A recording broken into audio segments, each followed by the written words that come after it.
Hi, this is Kenny Turnage. We're here with the next episode of Let's Talk About It, and today we're going to talk about the newly proposed California budget put out by Gavin Newsom this last week. It appears to be a direct pandering to the federal government for a bailout. It states right in there that 26% of the cuts that are proposed by Gavin Newsom won't be necessary if we receive federal aid for a state that once had a $21 billion projected surplus to now head into a $54 billion deficit. They're leveraging our school system for this bailout. Most of the bailout money would go towards K through 12 school system to keep their cuts from happening. I've got a question. Why isn't Tony Thurmond fighting for our school districts? Why does it seem like he's working together hand in hand with Gavin Newsom to leverage our children to get more money for a state that keeps misappropriating their funds? Right now, we are looking at having 22% loss in sales tax revenue, personal tax revenue, corporate tax revenue. In their projections on this 22% loss, they're not even talking about property taxes. We're about to have a significant amount of our commercial properties in the state of California to be vacant. Once that happens, property values go down. Once that happens, are they going to try to bring Prop 13 back against us? It seems like we're headed into another way of additional taxation. One of the things that they're trying to do is gain $4.5 billion by increasing tax and eliminating tax deductions for certain businesses. Which of these businesses are going to be remained open to encumber this amount of money to make up this delta? They're looking to do a 10% cut of state employees for their salary or include furlough. Once that happens, that's additional income tax that doesn't go into the state. Damn it, they're cannibalizing themselves and they don't see it. It's like a shark eating its own.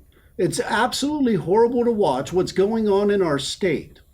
We're going to have $2.8 billion cut from salaries of state employees, but yet they're going to turn around and they're going to spend $750 million to purchase Motel 6s across the state to house the homeless, then give those to local government or to nonprofits to run.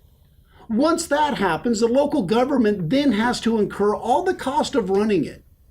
They're setting up our local governments and our nonprofits to take over their homeless issue that they've created. These hotels are always right next to shopping centers. So with the criminals' advantageous Prop 47, guess what's going to happen now? We're housing all the homeless right next to the shopping centers. Now they could go into any place, steal up to $950 worth of stuff, walk right on out, and go to the comforts of the confines of the home that you're supplying. This is unacceptable. Also in these budget cuts, they're talking about closing at least 2 prisons.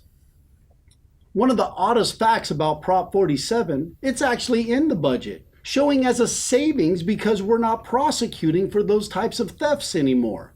It's just over $103 million in savings.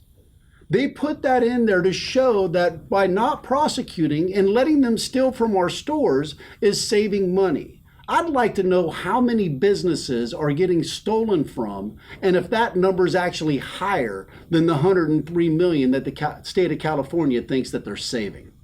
I bet you it's probably close to 2 to 3 times higher, and if these businesses were showing that as profit, California would be making more money than they think they're saving. So we're going to be laying off state employees or cutting their salary by $2.8 billion. 25% of that is $750 million to go to the homeless, to go to buying these hotels that are going to end up costing our cities a lot more money. The cities will then have to take care of these hotels.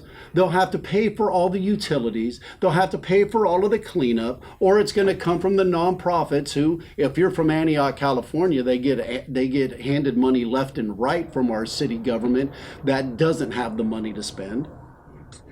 Just this last week, the city of Antioch put out an RFP for homeless trailers that they got from Gavin Newsom to put 5 of them in the city that they will have to then maintain and spend all the same different types of monies I was just talking about, including a coordinator for it, but yet they do have a coordinator and they do have a coordinator.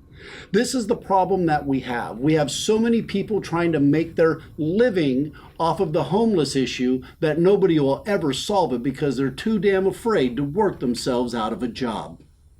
So basically, they have a consultant for a consultant for a consultant so they can consult on what they're going to do and then give their information to the city council so they can take it under consultation. One odd thing I've been wondering myself with all the homeless being now housed in hotels, are they going to be easier to find to give them their mail-in ballots? Because I have a feeling if you're going to feed them, you're going to house them, you're going to allow them to steal all they want, I got an idea who they're going to vote for. So I want to go back to education. It seems like every time that we have something going on where we need more money, it's our kids that are leveraged. But yet if we have an auto industry, just like a few years ago, that needs money, we bail them out.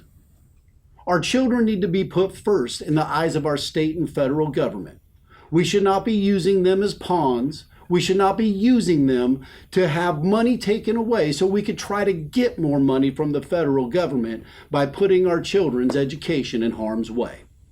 One of the most asinine things that I saw inside of this is we're cutting senior services.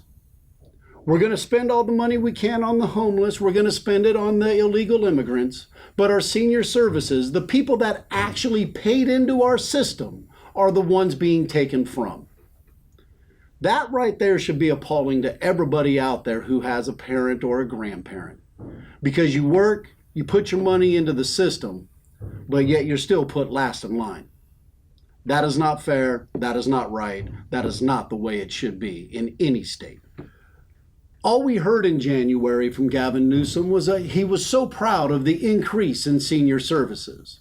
But as soon as there's trouble, which might be kind of self-created, that's the first thing he takes away from is our senior services.